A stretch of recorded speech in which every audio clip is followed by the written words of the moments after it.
Et bonjour, c'est Nicolas de Immobilier Compagnie, bienvenue dans cette nouvelle émission. Et dans cette émission, on va parler de Booba. Enfin non, c'est pas vrai. On va finir. Alors d'abord, avant qu'on attaque, c'est hyper important que tu saches que c'est la suite de l'émission précédente sur Cyril Hanouna. En réalité, c'est la fin du reportage. Mais lorsque j'ai travaillé ce sujet, parce que je l'ai travaillé, malgré que je sois sur un autre gros podcast, pour ceux qui sachent qu'en parallèle, il y a un gros travail sur un podcast qui arrive. Je me suis dit, je ne peux pas traiter la dernière partie de la même manière que la première. C'est pour moi quasiment deux émissions différentes. Très sincèrement, j'ai préféré la dernière partie. Je ne me suis jamais caché que j'étais pas fan de la musique de Booba, mais j'étais plus en accord, plus en concordance. Et même, je vais dire que j'apprécie la personne qu'est Booba dans ce qu'il fait, ce qu'il représente au niveau de ses actions, même si après, bon, voilà, certains vont dire qu'il a des comportements puérils, etc. On peut toujours avoir différents avis sur les actions et réactions des personnes. Je ne nie pas le fait qu'effectivement, il est souvent en clash, etc. On pourrait croire que c'est son fonds de commerce. Et j'en ai pas spécialement l'impression, personnellement. Moi, j'ai la sensation que c'est quelqu'un qui a des convictions et que de ses convictions, en fait, il en tire, enfin voilà, il pose des actions dessus. Ça n'est que mon opinion, mais bon, voilà. Ce que j'ai aimé, en fait, dans cette interview qu'il y avait à la fin du reportage sur Cyril Hanouna, c'est qu'en fait, on abordait réellement le sujet. À mon sens, la raison qui aurait dû être plutôt le complément d'enquête. Comment je vais dire? Je m'exprime peut-être un peu mal, je vais reformuler. En fait, pour moi, le complément d'enquête, s'il avait été réellement une enquête, ça aurait été de voir les implications de Cyril Hanouna vis-à-vis de Shona Event, de la vente des produits aux influenceurs, enfin tout ce qui se cachait derrière tout ça, parce qu'en fait, le sujet n'a pas été abordé. Sans dire que je me suis renseigné sur ce sujet-là, je sais plus ou moins de quoi il est question, notamment en ce qui me concerne, ce que je trouve relativement choquant dans l'affaire Shona Event, etc., Magali Berda, c'est que Magali Berda, comme d'ailleurs son homologue et opposant, je ne me rappelle plus son nom, il y a une autre agence de marketing qui fait la même chose qu'elle, proposaient eux-mêmes des services, des produits qu'ils faisaient sponsoriser par leurs influenceurs. Et je pense très sincèrement que là, il y avait un vrai sujet quant à l'implication de Cyril Hanouna, le degré réel de connaissance de la situation de Cyril Hanouna. Voilà, je pense qu'il y avait un vrai sujet d'enquête autour de ça. Tout ce que j'ai vu dans notre émission, pour moi, c'est de la propagande anti-riche, de l'attaque directe à Cyril Hanouna et surtout de la recherche du buzz et de la recherche de visibilité au travers de celui qui a la plus grande visibilité de la télévision. Bon, j'espère que j'ai été clair. Tout ça, ça formule l'introduction. Pour moi, là, on a un sujet beaucoup plus intéressant. J'ai bien préféré d'ailleurs cet entretien que tout le reste de l'émission. C'est pour ça que je le traite de manière individuelle. Avant d'attaquer, comme d'habitude, je te rappelle que sur immobiliercompagnie.com, dans l'onglet formation, il y a mes formations. Dans l'onglet livres, il y a mes livres. Et dans l'onglet coaching, tu cliques. Et on travaille ensemble sur ta situation à toi. D'ailleurs, en général, quand tu prends un coaching, on rentre en contact et je te demande de m'envoyer des éléments personnels pour que je puisse préparer notre entretien. Alors, une fois que tout ça c'est fait et que c'est dit, on va attaquer l'émission. Je te rappelle que si tu veux m'aider et me soutenir, laisse-moi des étoiles et un commentaire là où tu écoutes cette émission, ou alors tu prends le téléphone d'un ami et tu l'abonnes sauvagement à l'émission. Je t'en remercie, c'est grâce à toi si ces émissions et tout ce que je fais existent. Et puis, on va attaquer maintenant le vif du sujet, Patrick Magnéto. Bon, mes collègues, on les entend sur aucun sujet, que ce soit Cyril Hanouna, que ce soit politique, on les entend très rarement. Vous pensez qu'il fait un peu peur aussi parce qu'on a besoin de lui pour la promo notamment? Je pense qu'il fait un peu peur et je pense que de nos jours aussi, les artistes que ce soit les footballeurs, les personnalités publiques, je pense qu'ils sont très lâches. Alors que vous préférez avoir un ennemi que la moitié d'un pote? Bon, encore une fois, j'écoute pas ces chansons, mais j'aime beaucoup la phrase. C'est logique. En définitive, donc je comprends très bien ce que veut dire Booba, mais quand tu réfléchis à la façon dont le monde a évolué et dont tout ça s'est mis en place, c'est légitime et logique que la plupart des gens n'aient pas envie, finalement, d'avoir des prises de parole et des prises de position vis-à-vis d'une actualité discutable publique. En fait, les personnes qui vivent dans le monde médiatique ne veulent pas prendre de position trop marquée, de peur d'être catalogués et de perdre finalement de l'autre côté. Alors, plusieurs choses. Ils peuvent perdre déjà des contrats en fonction de leur travail. Quand tu travailles au niveau des médias et de l'image, des personnes par rapport à tes positions peuvent t'exclure. Juste pour rappel, l'affaire de Dieudonné, réellement un exemple même. C'est-à-dire que qu'on aime ou qu'on n'aime pas de Dieudonné, là n'est pas la question. Moi, ce qui je trouve intéressant dans l'affaire de Dieudonné, c'est qu'on voit qu'il peut y avoir au sein même d'une industrie, je fais allusion à la télévision, une entente, alors que ça me paraît peu probable qu'au sein de l'industrie télévisuelle, tout le monde ait les mêmes idées. Par contre, encore une fois, voilà, ce que je trouve intéressant, c'est qu'il y a une entente au sein de cette industrie pour dire personne n'invite Dieudonné. Donc quand on voit que, comme ça, une industrie en entier qui n'a aucune possibilité de s'entendre sur tous les sujets arrive malgré tout à s'entendre quant à l'exclusion de certaines personnalités. Encore une fois, je ne renie pas ou je ne juge pas les actes de Dieudonné en parlant comme ça. Je suis là juste en constatant que ça peut se faire. Donc, ça n'incite pas les gens à prendre des positions. Et quand, en fait, on a quelqu'un en face qui est Cyril Hanouna, qui aujourd'hui intéresse tout le monde, mais vraiment tout le monde, c'est-à-dire qu'aujourd'hui, qu'est-ce qui fait que tout le monde qu'est-ce qui fait que tout le monde a un intérêt pour Cyril Hanouna? C'est comme ça qu'il faut tourner la phrase. Mais c'est très simple, son audience. Aujourd'hui, les chaînes de télé, elles se battent sur l'audience. La plus grosse audience remporte le plus gros cachet, ou plutôt la possibilité de facturer le prix fort, ces espaces publicitaires, et donc d'augmenter ses revenus de la pub, d'augmenter ses revenus tout court. C'est un petit peu le combat de tout le monde. Toi qui m'écoutes, tu es peut-être salarié. Si demain, tu as une opportunité d'augmenter tes revenus du salaire, tu la saisiras. Bon, c'est aussi simple que ça. Ce n'est pas que les gens n'ont pas d'opinion, c'est que les gens ont des attitudes conservatrices vis-à-vis de leur situation financière. Ce qu'il y a de bien avec les personnes comme moi, c'est que je suis le propre gérant de ma situation financière. J'ai une liberté de parole que je n'aurai nulle part ailleurs. Si demain, tu prends mes émissions, tu les fous dans une radio avec un patron, je ne pourrai plus parler de la même manière. Et c'est normal. Et mon intérêt sera croisé. C'est-à-dire que d'un côté, j'aurai toujours les mêmes opinions, mais de l'autre, la personne qui me nourrira, qui remplira mon assiette, me dira « ça, tu n'as pas le droit de le dire ». Ça sera coupé au montage ou coupé tout court ou j'aurai juste interdiction de le dire. Et en réalité, on a tous ce rapport de force dans différentes situations en fonction de ce qu'on fait. Après, il ne faut pas croire. J'ai moi aussi quelque part des comptes à rendre à mes clients. On a tous des comptes à rendre à quelqu'un. Ne rêve pas. Il n'y a pas de situation qui t'offre une pure et sans limite liberté.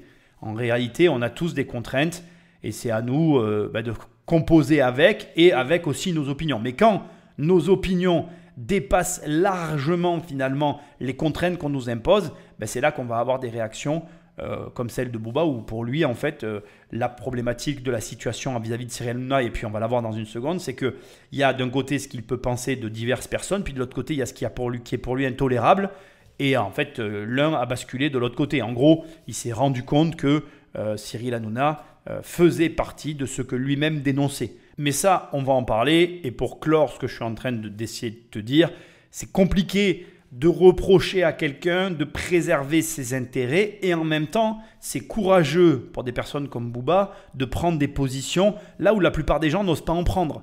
Et en vérité, si on était plus nombreux à suivre nos aspirations profondes, il y aurait peut-être moins de problèmes de manière générale dans notre économie, dans nos sociétés humaines, etc. Et comme, moi je le répète tout le temps, l'être humain est gouverné par ses intérêts, là, voilà, c'est l'expression même, ou plutôt la matérialisation même de cette phrase que je n'ai de cesse de répéter inlassablement. Alors, vous avez publié quelques échanges SMS que vous avez eus avec Cyril Hanouna. Alors, ils sont authentiques, vous les avez pas... ce sont bien des messages de Cyril Hanouna que vous avez mis sur Twitter. Ils sont bien authentiques, d'ailleurs. C'est l'enregistrement du téléphone avec le truc qui défile, donc ça, c'est pas falsifié. Alors, parmi toutes ces conversations, il y en a une qui nous a particulièrement intéressé, c'est ce SMS du 11 septembre 2022.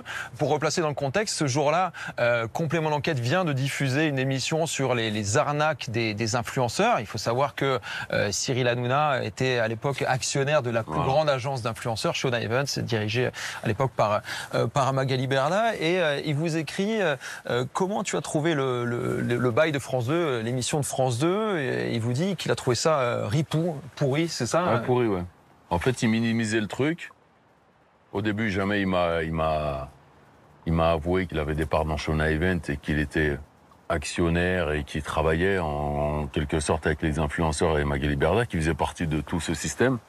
Et il minimisait son rôle. Il disait non, mais moi, j'ai aucune idée de ce qu'ils font. Moi, j'ai juste mis des billes là-dedans. En gros, il joue à l'abruti, quoi. Il joue au con. Alors que vous étiez donc en guerre contre ces influenceurs de la télé-réalité. Vous ne saviez pas que Cyril Hanouna, il était Je ne savais pas du tout qu'il était actionnaire. Et donc, plus j'enquêtais et plus je me rendais compte de la situation, nous, on faisait un travail d'enquêteur et on les démasquait. Et le soir même ou le lendemain, ils sont invités sur TPMP. Donc, nous, on fait un travail de sape. Et lui, il redore leur blason en les invitant. C'est un peu histoire de lui refaire un peu la carrosserie, quoi. Alors, vous savez qu'on a découvert ce catalogue de l'agence influenceur Shona Evans. C'est donc voilà des influenceurs de la télé-réalité. On reconnaît Nabila, par exemple, qui sont proposés à des marques. Et on voit que Cyril Hanouna, il était proposé comme influenceur. Il était non seulement actionnaire de Shona Evans, mais aussi potentiel influenceur. Donc il savait ce qu'était Shona Events et il savait dans quoi il était actionnaire. Tout est là et c'est pour moi la situation qui a le plus d'intérêt derrière tout ça, c'est de savoir déjà si oui ou non il avait connaissance des agissements de Magali Berda. Que ce qu'il faut ajouter en fait, il faut comprendre, c'est qu'en fait derrière l'affaire Shona Event se cache en fait l'arnaque de nombreux particuliers sur des produits pas livrés, des problématiques de sponsors véreux, des sponsors douteux comme D'ailleurs, moi-même, j'ai assisté à un nombre incalculable ces dernières années de mise en avant de paris sportifs, placements financiers véreux. Et donc, c'est du vol littéral. Et la vraie question qui est posée ici, à laquelle on n'a toujours pas de réponse, et c'est là où, personnellement, je suis très content que d'un côté, on ait quelqu'un comme Booba qui soit interviewé. Mais bon, là encore, on a pour moi plus une recherche de buzz qu'une enquête derrière tout ça. J'en suis désolé, mais c'est ce que je ressens. Et là où je suis vraiment navré, c'est un journaliste qui ne fait pas son travail, qui n'est pas foutu de répondre à une seule des questions de Booba. C'est catastrophique. Ils devraient pouvoir répondre à tout ça s'ils avaient réellement fait leur travail. Mais savait-il dans quoi il avait investi? L'avait-il fait sciemment? Ou alors était-il totalement inconscient, comme ça peut être parfois le cas? Moi, je ne nie pas l'inconscience des investissements. Juste pour info, dans ma région, moi j'ai visité à plusieurs reprises un immeuble de footballeurs. Je l'appelle comme ça, hein, tu m'en veux pas. C'est un immeuble qui est complètement à l'arrêt dans Nîmes. En fait, tu as que des footballeurs qui ont investi dans cet immeuble au travers de leurs agents. Les agents ont placé l'argent de leurs joueurs. Et le promoteur n'a jamais fait l'immeuble en fait. Donc l'immeuble, il est aux trois quarts rénové, mais il est clafit de pigeons. Les biens n'ont plus aucune valeur. Les footballeurs ont abandonné les véhicules d'investissement, donc les SCI, les sociétés qui ont été montées pour acheter les parts de l'immeuble. Donc tout est vidé, il n'y a plus d'argent nulle part. Tout a été saisi par la justice, tout est en faillite. Comme c'est une multipropriété et qu'il y a une copro, c'est indémêlable. Et comme en plus les mecs qui avaient payé les appartements dans cet immeuble ne s'intéressaient même pas à ce qu'ils avaient acheté, ça n'a aucune valeur. C'est-à-dire que même le mec, il te dit, quand tu vas visiter avec l'adjudicateur judiciaire, il te dit, c'est pas d'ailleurs un adjudicateur qui visite, bref, c'est un mandataire judiciaire. Quand le mandataire est là et il te dit, bon ben voilà, bon, il dit vous êtes le seul, moi je l'ai visité, je me rappelle, il me dit vous êtes le seul à venir encore. Hein. Et il me dit, plus personne vient visiter, tout le monde sait que ça se vendra jamais en fait. C'est en négociation avec la mairie, il faut préempter ou en tout cas voir avec la justice qu'on arrive au terme des procédures vis-à-vis des banques, etc. pour pouvoir reprendre le bien, solutionner le truc. Ça existe. Donc ce que j'essaie de te montrer au travers de mon exemple, c'est qu'il existe des investissements dans lesquels des grosses fortunes investissent au travers de leurs conseils sans même savoir dans quoi ils investissent. C'est même pas eux qui s'en occupent. Et parfois, il y a des placements véreux. De la même manière que, comme là on est en train de le dire et sous-entendre, il y a des placements dans lesquels on sait pertinemment où on va. Alors pourquoi, pour moi, ça me paraît peu probable que Cyril Hanouna ne soit pas au courant de son investissement. Ben, je te le donne en mille. Hein. En 2020, ouais, Shona Evans, c'est 41,98 millions d'euros de chiffre d'affaires. C'est énorme. Il y a une marge de fou là-dessus. Tout le monde prend énormément d'argent, c'est dérégulé, c'est la foire d'empoigne. Bon bref, c'est le bordel. Et voilà, l'argent coule à flot. Donc, ça touche les médias de près ou de loin, parce que c'est quand même essentiellement des candidats de télé-réalité qui captent cette valeur. Forcément, on peut déduire que Cyril Hanouna, d'une manière ou d'une autre, il a vent de cette affaire, puisqu'en plus, il apparaît sur le catalogue, donc d'une certaine façon, il est au courant. Et à l'arrivée, faire genre, je ne suis pas impliqué, ça me paraît peu probable. Encore une fois, moi, toujours, quand je fais mes enquêtes, je commence par regarder l'argent, en fait.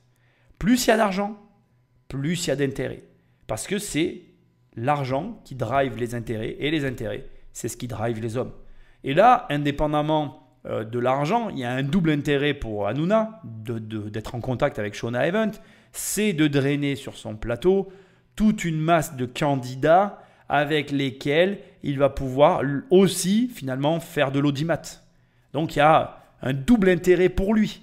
Donc je ne vois pas comment tout ça aurait pu être lié au hasard. Et ça s'explique, puisque là je suis en train de le faire et je suis un petit gars dans son coin qui le fait. Ne me dis pas que complément d'enquête ne pouvait pas l'expliquer. Il y avait vraiment une démarche et une logique implacable qui alimentait le système de TPMP. Et d'ailleurs, pour moi aussi récupérer des images de gauche, de droite et du matériel, comme moi je l'appelle, pour pouvoir faire des vidéos, je peux te dire que j'ai des vidéos de passage avec des candidats de télé-réalité qui travaillaient avec Shona Event, qui sont passés à TPMP, qui ont fait des scores en termes de vues colossaux, parce qu'en fait, c'est des moments de télé qui sont cultes. Alors, culte, c'est un grand mot, parce que culte, c'est la culture du vide, on est d'accord. Hein, on est d'accord que quand on a invité ce genre de personnes, on était vraiment dans la culture du vide. Mais c'est pas ça qui est important. L'important pour Cyril Hanouna, c'est pas de quoi il parle. C'est ce dont il parle, combien ça se produit en audimat. Et la valeur de cette audimat, comme elle est convertible en valeur publicitaire, bon, ben, tu as compris, quoi, voilà. Donc, c'est vrai que c'est pas très compliqué de penser, en tout cas de sous-entendre, non, c'est pas mal le terme, mais d'avoir la suspicion que l'intérêt d'Hanouna a fait qu'il a investi et que c'était pas anodin. Maintenant, j'en ai pas la preuve. Maintenant, c'est possible aussi, comme j'ai dit tout à l'heure, qu'il ait investi par hasard. Moi, ce que je trouve grave dans cette affaire, c'est que finalement, la personne qui est venue à bout de ce système vérolé de l'intérieur, c'est Booba le rappeur, quoi. C'est moi dans cette affaire. Et c'est ce qu'aurait dû, pour moi, le complément d'enquête, c'est ce qu'il aurait dû révéler. Il aurait dû révéler deux choses. Premièrement, le fait que notre système, non seulement il ne fonctionne plus, parce que là, on voit bien que ça ne fonctionne plus. C'est-à-dire que quand tu vois que Cyril Hanouna peut dire tout et n'importe quoi à la télé, qu'il est soit rappelé à l'ordre, ou alors qu'il a juste des amendes, et qu'au final, soit il paye l'amende, soit il continue, que dans tous les cas, il continue de faire ce qu'il fait, moi, j'ai envie de te dire, en avant Guingamp, quoi, on continue. Parce que si tu fais payer des amendes à un système qui s'enrichit tout le temps, il s'en fout le système puisqu'il peut payer. Tu comprends ce que je veux dire? La punition de l'amende pour des gens qui gagnent beaucoup d'argent, ce n'est pas une punition, c'est juste une métrique. C'est-à-dire qu'aujourd'hui, je suis certain que Bolloré et Hanouna, avec les amendes qu'ils ont, ils ont fait un calcul, ils sont toujours rentables, ils continuent. Sinon, ils auraient arrêté en fait. Donc déjà, premièrement, notre système ne marche plus. Et deuxièmement, déjà, quand tu prends des personnes dans la population française qui ont des problèmes, on sait tous que si on a des problèmes, qu'on veut aller en justice, qu'on va à l'hôpital ou qu'on va voir la police, ça ne marche pas, on peut compter que sur nous-mêmes. Là, ça le révèle, c'est-à-dire qu'on a des gens qui arnaquaient d'autres personnes et c'est Booba, le rappeur de Miami, qui va faire tomber le réseau parce que personne n'est capable de le faire en France. Pas un ministre, pas un policier, pas un juge, personne. C'est catastrophique. Moi, tout ce que je vois, c'est la déchéance d'un pays, rien d'autre, qui est en train d'errer ou qui n'est que l'ombre de lui-même sur des plages désertiques dans un lieu où plus personne ne veut aller. C'est catastrophique. Alors, je ne critique pas mon pays en parlant comme ça. Et franchement, j'aimerais me tromper. Mais moi, c'est tout ce que je vois au travers de ce que j'entends. Quand vous entendez cette femme en pleurs, est-ce que vous dites pas faut la laisser tranquille? Non, c'est un démon cette femme. Elle a été condamnée à plusieurs reprises. Elle a arnaqué des vieux. On a effectivement appris qu'elle avait été condamnée pour abus de faiblesse en 2014. Mais est-ce que ça justifie, est-ce que la fin justifie vraiment les moyens? Est-ce qu'il faut l'attaquer comme ça sur les réseaux? Ça, c'est juste de la comédie. Moi, je me filme pas en train de pleurer. Donc, c'est pas de l'attaquer sur les réseaux sociaux. On la dénonce. Bon, après, je suis taquin, je sors un peu des lignes, mais pour moi, je fais que de la dénoncer.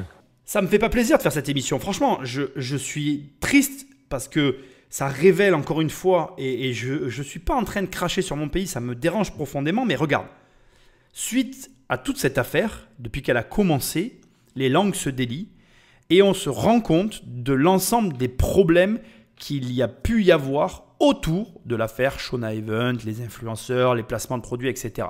Un élément, moi, qui m'a marqué, c'est lorsque ma femme, un jour, elle vient et elle a vu une interview, je sais pas quoi, d'un influenceur, qu'en fait, il vendait des faux AirPods, donc quand même un truc énorme, qu'il n'a jamais livré, parce que du coup, elle m'a montré le passage, elle me dit, regarde, il a vendu des faux AirPods qu'il n'a jamais livrés, ils ont encaissé 400 000 euros, et donc il y a eu des victimes dans cette affaire. Il y a eu plein de gens qui ont payé un produit qu'ils n'ont jamais reçu, et jusqu'à ce que Booba comme il dit, jusqu'à ce qu'il dénonce finalement la situation, ça continuait en fait.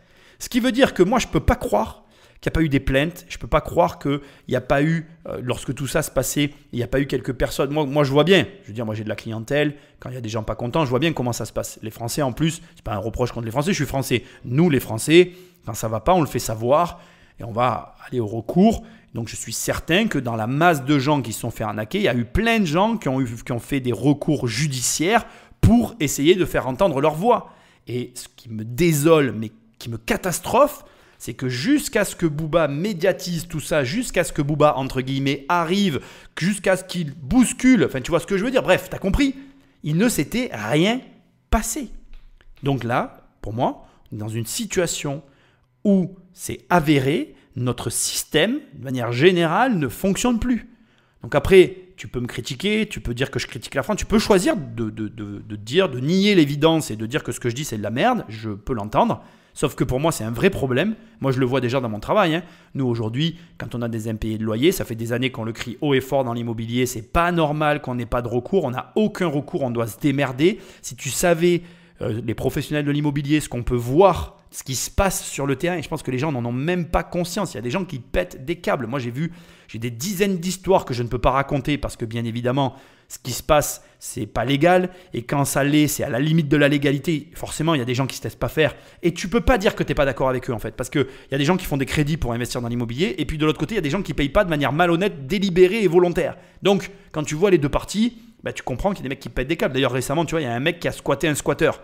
Bon ben voilà, maintenant ça part en justice, mais ça part dans les néants du vide. Parce que nous, la justice, regarde, la preuve, il n'y a rien. C'est-à-dire que tant que Booba ne s'en est pas mêlé, tant qu'il n'a pas médiatisé, qu'il n'a pas fait ce qu'il a fait, il ne se passait rien. Donc ça veut dire que quoi? Qu'en fait, si on a un problème, on va voir Booba. Mais c'est catastrophique. Moi, je suis catastrophé de cette situation. Je suis catastrophé qu'aujourd'hui, il y ait quelqu'un qui est un artiste, qui soit là à devoir, prendre des positions, ce n'est pas son rôle. 2, faire un travail qui n'est pas le sien, parce que je suis désolé, mais je pense qu'il n'est pas idiot. Il y voit un intérêt aussi de médiatisation. Aujourd'hui, il est médiatisé et d'une certaine manière, on parle de lui et en plus de la bonne manière. C'est un petit peu dans cette affaire le chevalier blanc. Donc bravo à lui, c'est un très beau coup et d'un point de vue image, mais pour moi en tout cas, ça met surtout en lumière l'état du pays et l'incapacité généralisée de nos élites à ingérer, je ne sais pas si ça se dit, parce que l'ingestion, c'est pas ça. D'ailleurs, ingestion, ça ne se dit pas non plus. C'est la succession des mots qui ne se disent pas. Ça met en évidence l'ingérence totale de nos élites qui sont à la tête de notre pays. Voilà, moi je suis très triste d'abord. Et ensuite, il y a aussi autre chose que je veux dire quand même.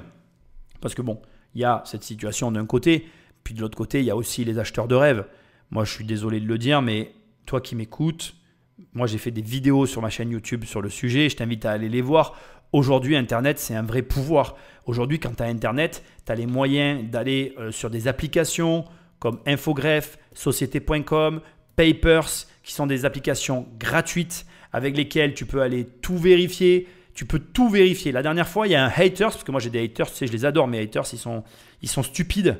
De profonde stupidité. Je suis désolé, hein, les gars. Hein, j'aime tout le monde, même mes haters, mais il y en a certains, franchement, pourraient s'acheter un cerveau. Et donc, le mec, sous un de mes posts, il va sur sûrement Société.com ou Infogreffe, il prend une société et il dit « Ce gars est un arnaqueur ». Je suis allé sur Infogreffe, j'ai tapé mon nom, on a vu tout le nom de toutes mes sociétés, je l'ai mis en dessous et j'ai dit j'ai rien dit d'ailleurs. J'ai écrit ça, j'ai dit « Par contre, moi, quand je tape ton nom à toi, il n'y a rien qui apparaît ». Et là, il m'a répondu « Oui, mais moi, je joue pas à être quelqu'un. » Je sais pas, j'ai 10 sociétés dans l'immobilier, tu tapes mon nom, elles apparaissent. Je joue rien du tout, quoi. Je suis ce que je suis, en fait. Je suis ce que je dis d'ailleurs, c'est même ça que je devrais dire. Ce que je veux te dire, c'est que là, tout ce que je suis en train de te décrire, c'est le travail que tu dois faire. Il y a un mec qui te parle, tu tapes son nom sur ces applications que je viens de te donner et tu regardes. Il y a un mec qui te vend de l'immobilier, il n'a pas de société immobilière en France. Bon, ben, si tu achètes quand même des trucs chez lui, je suis désolé de te le dire, mais c'est ton problème en fait. Viens pas te plaindre après que tu n'as rien appris ou qu'on t'a arnaqué.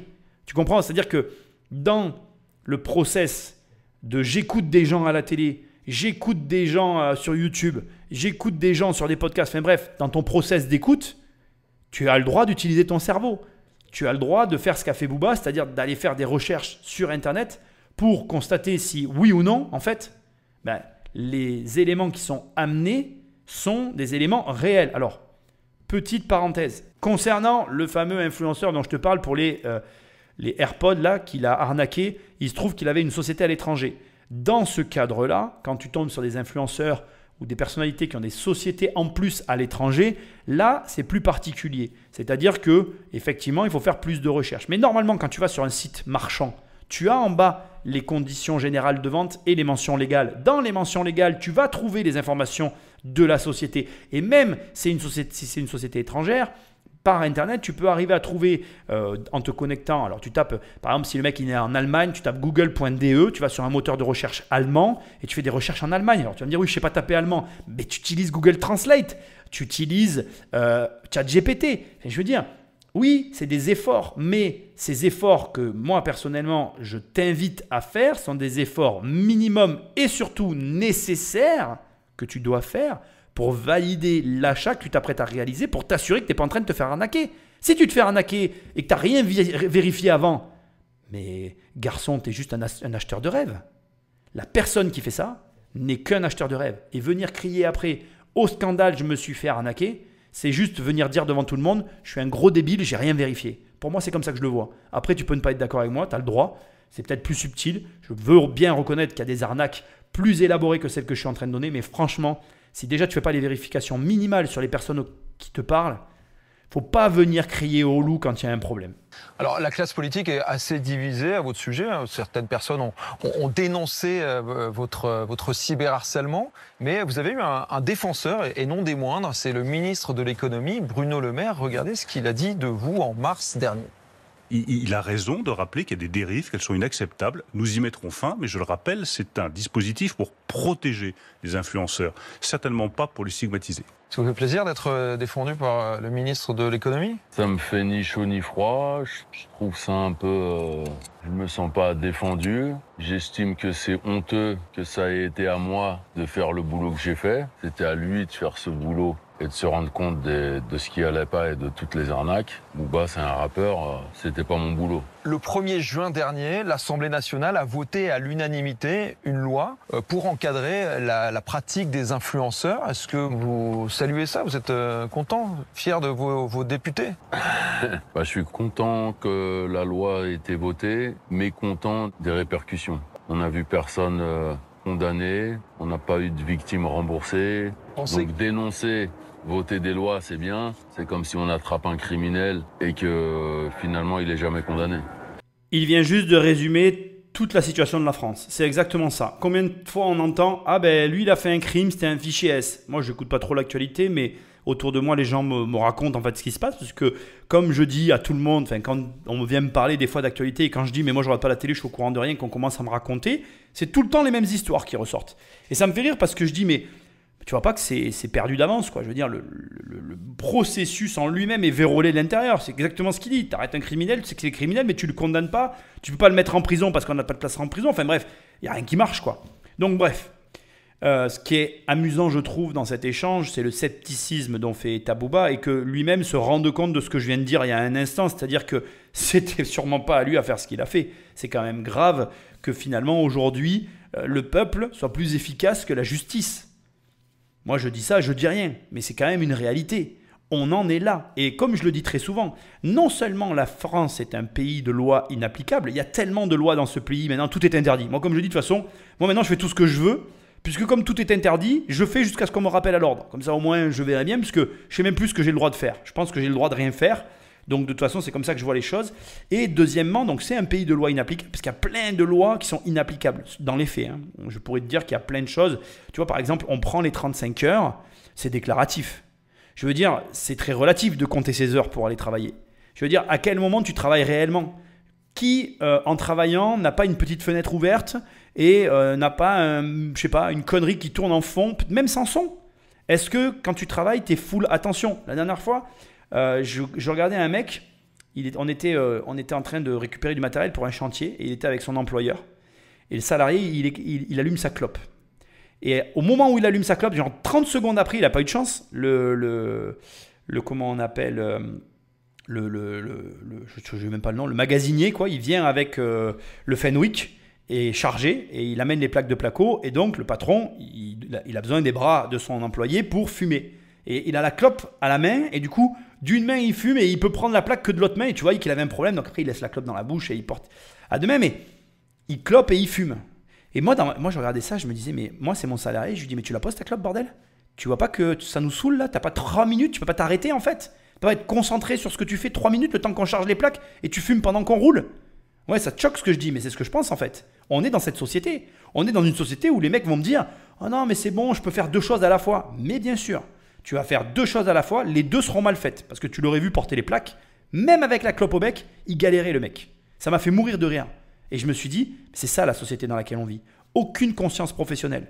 Aucun amour du travail bien fait. Le gamin, il est là, il pourrait être ailleurs. Ça le saoule d'être là. Ça se voyait sur sa gueule en fait. Moi, je lui aurais dit, vas-y, casse-toi. Vas-y, casse-toi et prends pas ton salaire aussi. Montre-moi que tu as des couilles en fait. Vas-y, montre-les-moi. Je te jure, ça me gave en fait au fond de moi. Ça me gonfle. Et ça m'énerve parce que c'est symptomatique. Et là, ce qui est en train de se passer, c'est exactement la conséquence de tout ça. C'est-à-dire qu'on a un mec qui voit ça de l'extérieur parce qu'il habite plus en France et qui te dit, mais regarde, vous arrêtez des gens et ils n'ont même pas de punition, mais ça n'a aucun sens en fait. C'est quoi le sens de tout ça ? Et les propos qu'il va tenir par la suite ne sont pas plus élogieux de la vision qu'il a de la France. Et c'est difficile de dire qu'il a tort. Alors bien évidemment, il y a de bonnes choses en France. Et moi, je ne vous le répéterai jamais assez. Des opportunités, des avantages, etc. Il ne faut pas être que critique. Mais pour moi, l'émission Complément d'enquête, elle passe à côté de l'essentiel, à savoir que Cyril Hanouna, c'est le bouffon du roi, mais c'est le roi de l'empire du divertissement. C'est surtout ça en fait. C'est qu'on est dans une société de divertissement. C'est une société qui s'étend à l'échelle mondiale. L'avantage des autres pays, c'est qu'ils savent faire la part des choses. Dans les autres pays, quand ils bossent et ils travaillent beaucoup. Et cette production permet de profiter de l'empire du divertissement.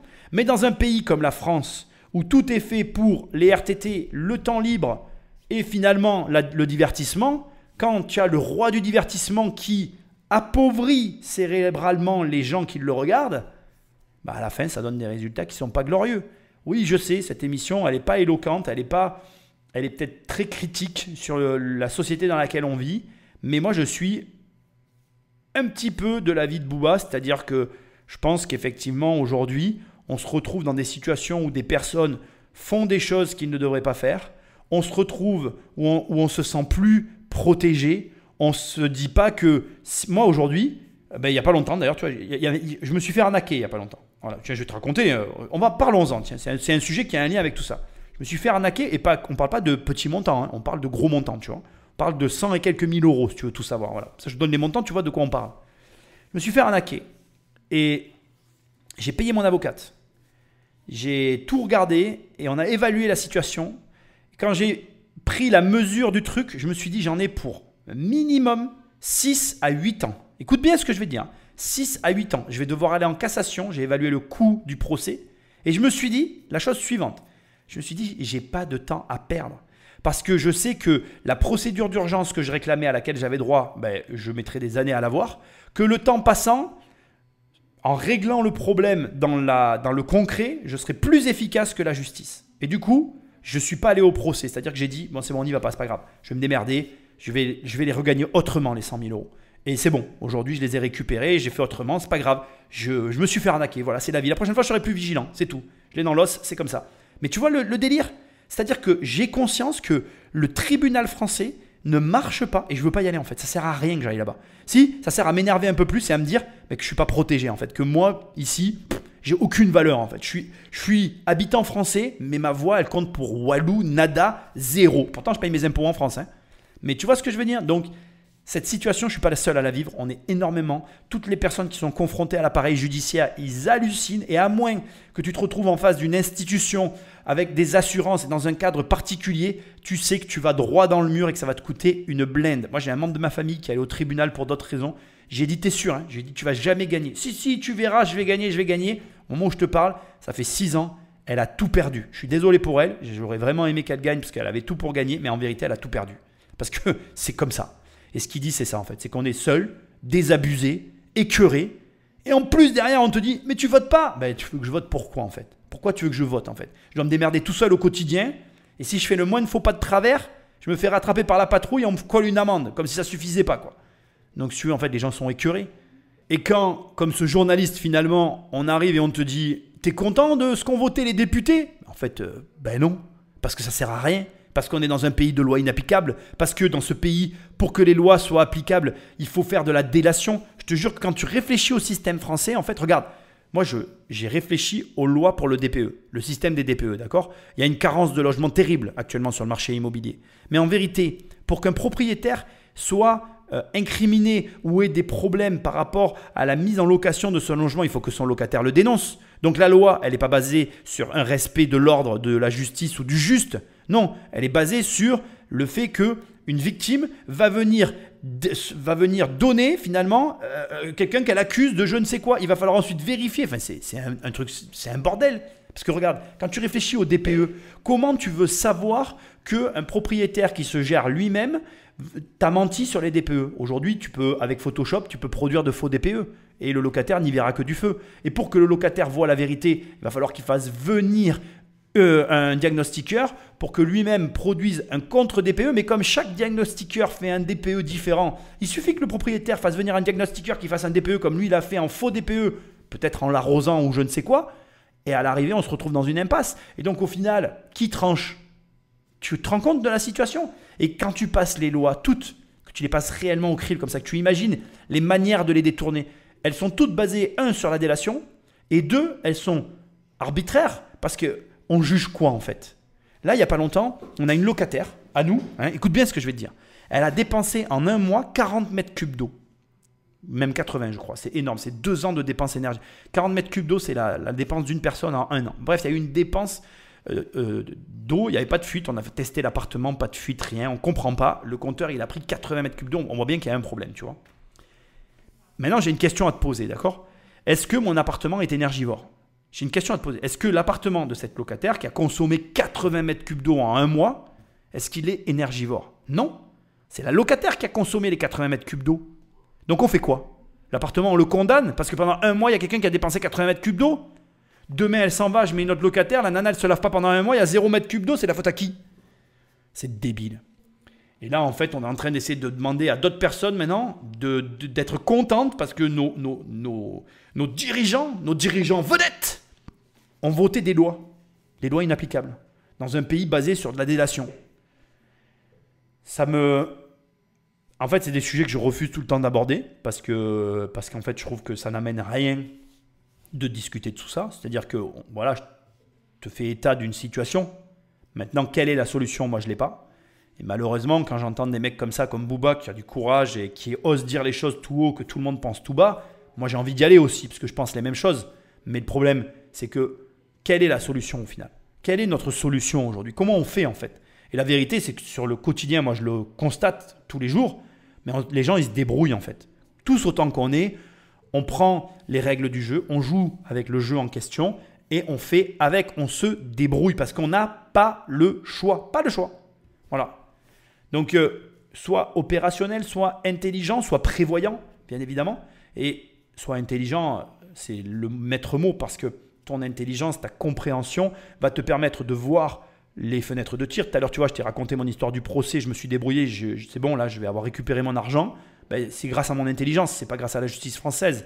Et en fait, c'est même bien parce qu'au final, je pense que d'ici 3-4 ans, ben, j'aurais gagné plus que si j'étais allé au tribunal, que j'avais perdu mon temps et que j'avais mis mon cerveau en marche pour un truc qui en valait même pas la peine. Parce que les tribunaux français, ils sont vérolés de l'intérieur en fait. Il n'y a aucun juge qui a ne serait-ce qu'une once d'intelligence économique dans son cerveau. Et désolé si tu es un juge et que je t'insulte, mais c'est ce que je pense. Donc vas-y, prouve-moi le contraire. Je pense que l'empire occidental est en train de s'écrouler. Que ce soit la France, l'Occident. On dirait du Éric Zemmour, ça. Non, c'est du Bouba. Mais je pense que c'est la chute de l'empire occidental. Ça veut dire quoi, ça? Ça veut dire qu'ils sont complètement à côté de la plaque, ils sont complètement dépassés militairement. Ils n'ont plus aucun impact. La France, c'est l'ombre d'elle-même. Vous dites « il », vous ne considérez pas comme français? Non, moi, je me considère pas comme ni français, ni américain, ni...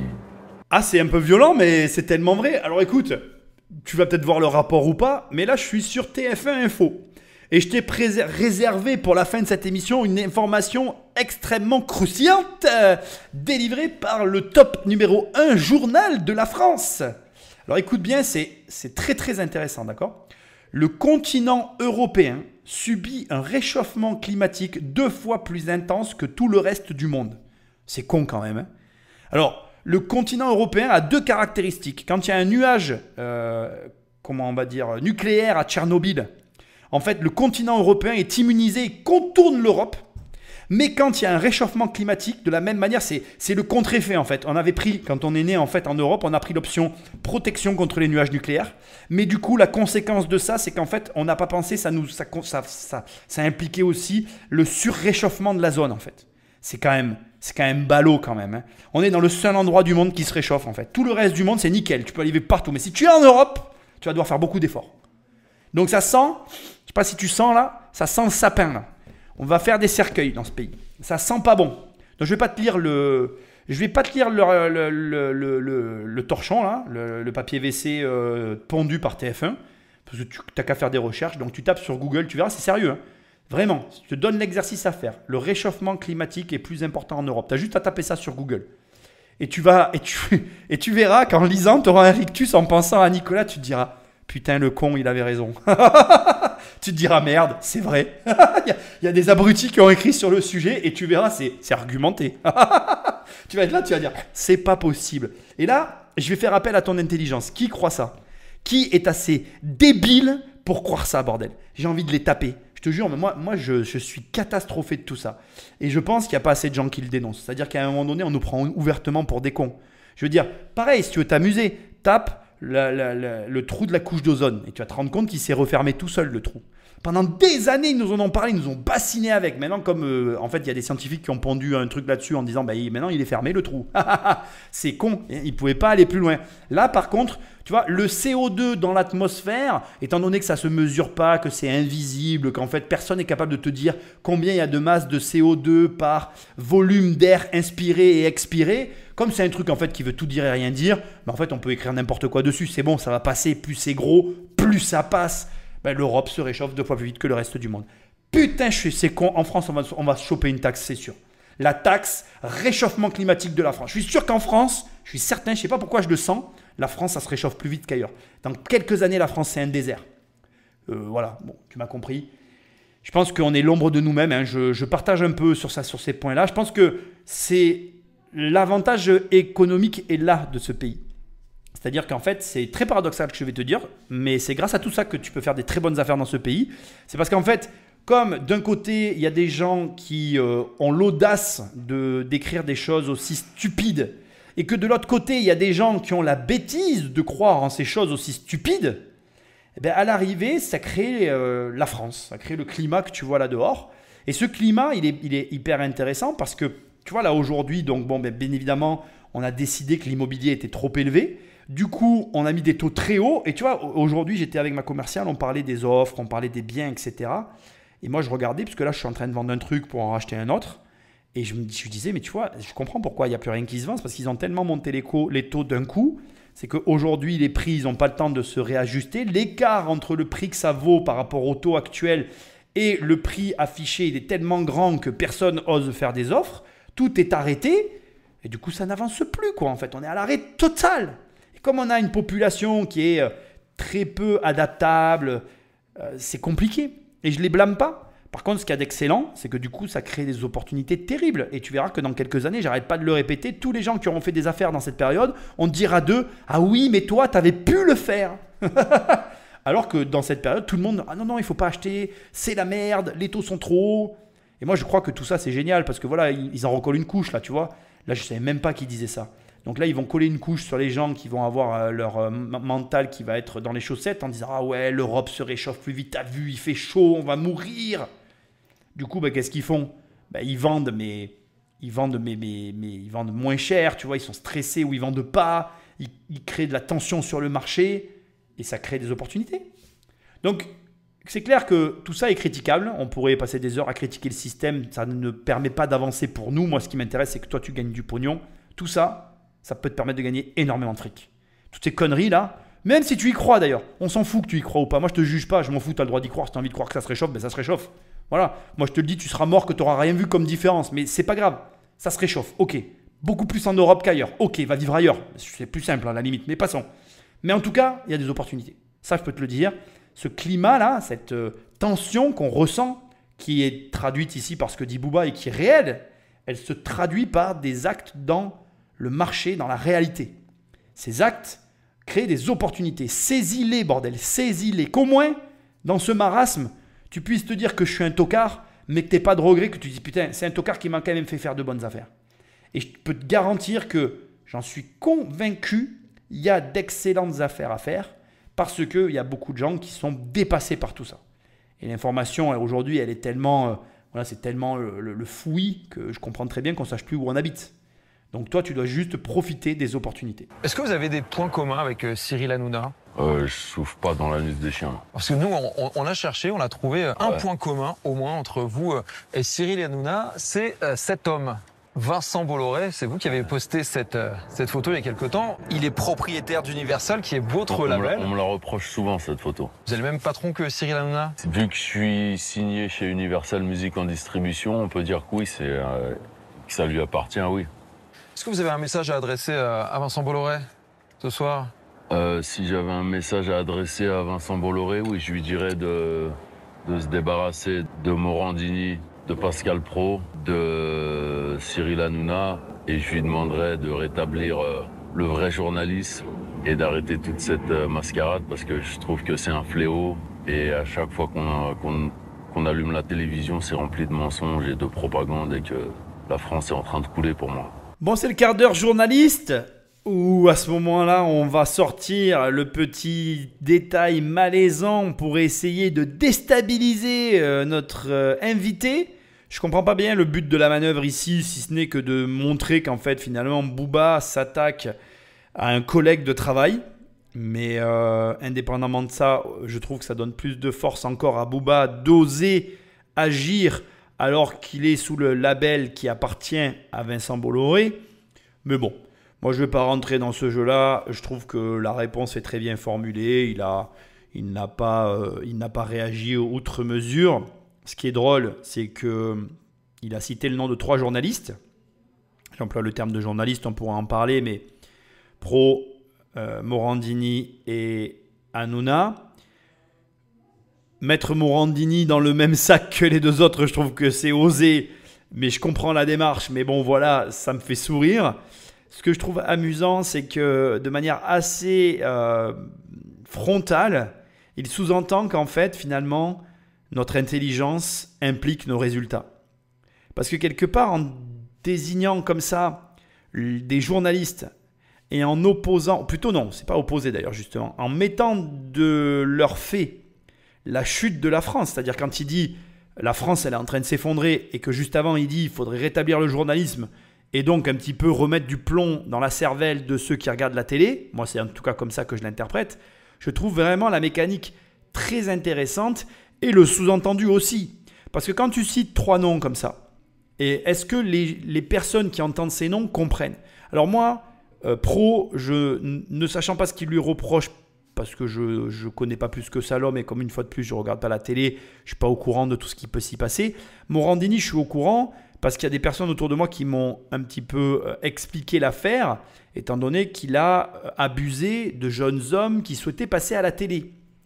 Donc je trouve ça amusant et ironique cette manière de finalement, je dirais, remettre en perspective la situation tout en sous-entendant que, quelque part, si on était équipé correctement dans nos cerveaux en termes de réflexion et même de mémoire, parce que je vais aller jusque-là.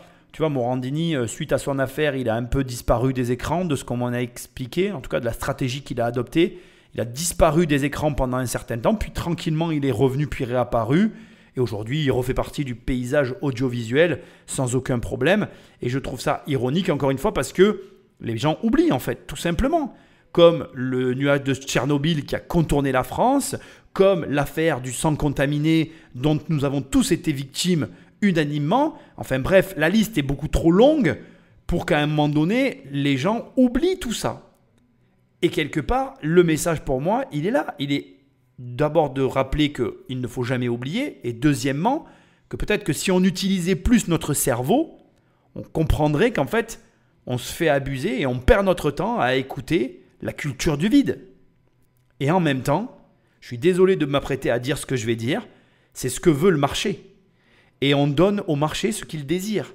C'est-à-dire qu'aujourd'hui, le marché veut de la culture du vide, il veut se détendre, regarder la télé, on est dans l'empire du divertissement, et les rois du divertissement sont ceux qui captent le plus de valeur. C'est dérangeant, c'est clair que ce n'est pas ça l'intelligence, c'est clair que ce n'est pas comme ça qu'on s'élève, mais c'est ce que veut le marché aujourd'hui. Qui peut lutter contre le marché ? Des gens comme Booba qui ont déjà réussi. Bravo à lui. C'est très très courageux de sa part d'agir de la sorte. Maintenant, comme il l'a dit tout à l'heure, moi je trouve que c'est triste. C'est pas son rôle. Je trouve qu'on est dans une société où tout est inversé, où les valeurs ne sont plus là où elles devraient être. Et moi personnellement, les hommes politiques devraient s'engarrer de ce type de situation pour justement en parler déjà, parce que c'est ce que veut dire le verbe s'engarrer, et puis surtout s'y atteler et faire en sorte que il y ait des résultats, il se passe des choses, enfin bref, c'est leur rôle pour moi. Mais bon, apparemment non, puisque aujourd'hui on en est réduit à compter sur des artistes et leur position qu'ils sont bien peu nombreux à prendre, voire plus du tout à prendre, puisqu'il n'y a plus personne à part quelques rares téméraires et courageux à le faire. Donc bon, c'est comme ça, on fera avec. Je reviens rapidement sur la mécanique journalistique qui est utilisée ici, qui consiste à faire une révélation sur Booba. Alors, moi je trouve ça un petit peu cavalier de leur part. Je pense que soit il lui avait dit à l'avance, soit de toute façon, lui il s'en fout, ça ne change rien à son combat. Dans tous les cas, je trouve ça un petit peu vicieux de leur part d'amener ça comme ça, là. Qu'est-ce que ça peut faire qu'il travaille avec Vincent Bolloré ? Est-ce que ça change les choses ? Et encore une fois, pour moi, ça démontre encore plus son courage que de dire « Ah tiens !» et il travaille avec le même patron que Hanouna. Bref, c'est comme ça, on ne refera pas les journalistes. Je croyais qu'on allait terminer ici, mais en fait, non. Il allait conclure. Et puis, il s'est passé ça. On se retrouve pour un nouveau complément d'enquête consacré à Gérard Depardieu, mis en examen pour viol. Encore un champion. Pourquoi ? Parce que il y a que ça. On dirait il y a que ça. Des pédophiles, des violeurs. Alors là, il n'est pas encore condamné, mais effectivement, il est visé par plusieurs plaintes. Vous êtes choqué, vous, par le fait que ce monstre, cette fois pas du petit écran, mais du grand écran, soit ainsi accusé ? Je suis choqué que tous ces gens-là s'en sortent. Même s'il n'a pas encore été jugé coupable, mais en général, quand on se retrouve dans des salades comme ça, la plupart du temps, c'est louche. Donc vous êtes sensible à la cause des femmes, Booba ? Bien sûr. J'ai été élevé par une mère seule. J'ai toujours essayé de la protéger. J'ai toujours été inquiet pour ça. Et j'ai toujours détesté. Mais vous êtes souvent accusé de misogynie, donc c'est plutôt surprenant. Mais là, vous dites ce soir... Il y a une différence entre être accusé de misogynie et d'être mis en examen pour viol ou pour attouchement, etc. Mais vous soutenez MeToo, en tout cas. Ça n'est jamais arrivé. Booba soutient MeToo. Je soutiens toutes les femmes qui sont victimes d'agressions sexuelles ou autres. C'est la honte. Mais c'est la honte, en fait. Je ne sais pas si tu as remarqué. Alors d'abord, je tiens à te le dire, bien évidemment, va voir l'émission. Moi, mon rôle, c'est pas de te faire écouter les émissions en entier. Franchement, surtout l'entretien avec Booba, il est claffi comme ça, de subtilité. Moi, je le trouve hyper intelligent. Tu vois, encore une fois, j'aime pas sa musique, mais je le trouve hyper intelligent, ce mec. Et là, j'adore. Le mec, donc, il parle d'une accusation de viol. Booba fait une remarque très légitime d'ailleurs. Bon, j'écarte les chauffourées, mais en gros, il dit, de toute façon, quand tu commences à tremper dans des affaires comme ça, c'est pas clean, quoi. C'est problématique. Et c'est clair, c'est un problème, quoi. Même si t'as rien à voir dans l'affaire, enfin, non, c'est même pas ce que je veux dire, mais même si, peu importe qui t'es d'ailleurs, dès qu'on commence à dire, mais il m'a peut-être violé, bon, il y a un problème, je suis désolé, mais bon, passons. Je suis d'accord avec ça. Mais à la suite de quoi, on lui dit, ah bon, mais vous êtes sensible à ça quand même, tout le monde est sensible au viol. Et puis il dit oui, mais vous avez eu des problèmes de misogynie. Alors, d'être incapable comme ça de faire la distinction au point où il faut que la personne en face te le rappelle, ben en fait, c'est pas possible. Le journaliste, là, il est client aussi de TPMP. En fait, il s'est attaqué à une émission qu'il regarde. Moi, je suis catastrophé du manque d'intelligence. D'abord, comme dit Booba, ce qui le désole, c'est même pas en soi que tu sois un violeur, c'est que tu t'en sortes à chaque fois. Je suis complètement d'accord avec lui. C'est-à-dire que le mec, s'il est accusé de viol et qu'il a l'âge qu'il a, la question que tu te poses, c'est tu te dis, ça fait combien de temps qu'il essaye de violer des nanas en fait? Parce que si ça commence que maintenant à la fin de sa carrière, peut-être que ça remonte à plusieurs années. Donc comment il a fait pour s'en tirer autant de temps? Mais bon, on va éluder ce côté-là encore parce que je vais rajouter de l'eau au moulin et ça pourrait être pire.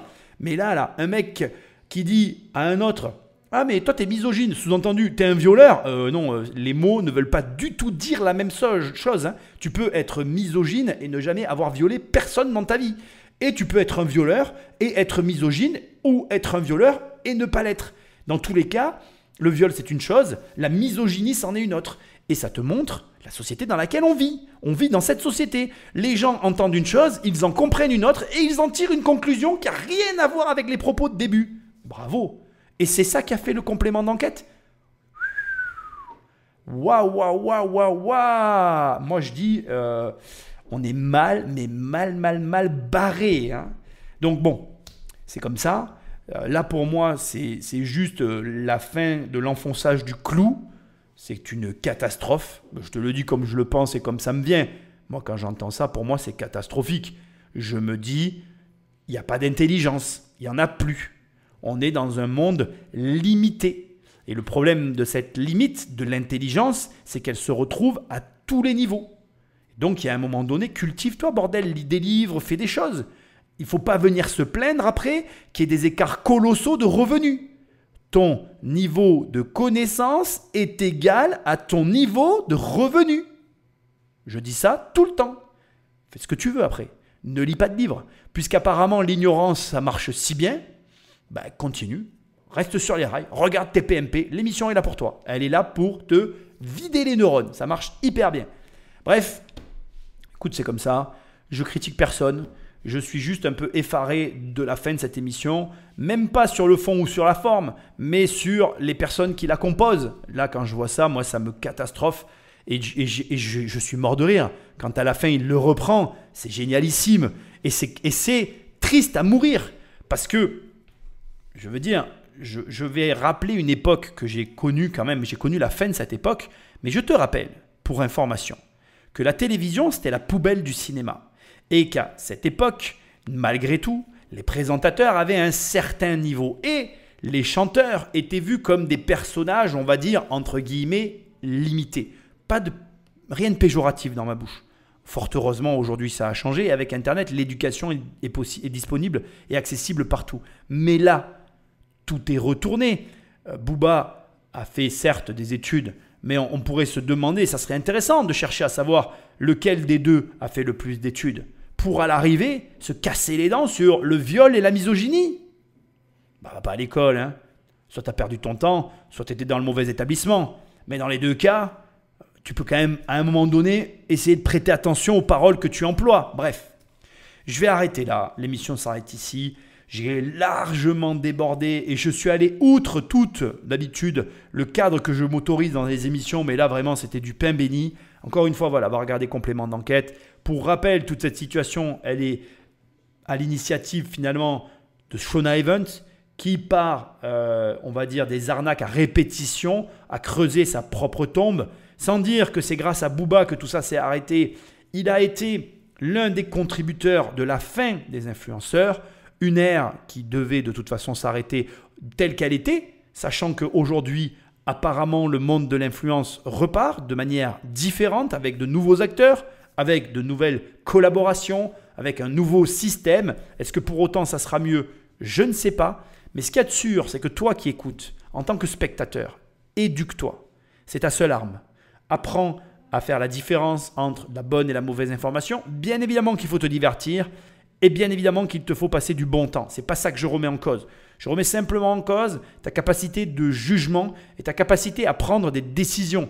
Ce n'est pas parce qu'il y a un pélucre que tu aimes bien qui va venir te vendre des paris sportifs et qui va te faire croire qu'il a gagné de l'argent avec ça que tu dois le croire béatement. Et de la même manière que moi qui te dis que je vis de l'immobilier, c'est certes vrai, mais le problème, c'est que tu dois d'abord bien comprendre comment ça a fonctionné pour moi pour en déduire les différences avec ta situation et ensuite mettre en place un plan qui sera forcément différent du mien.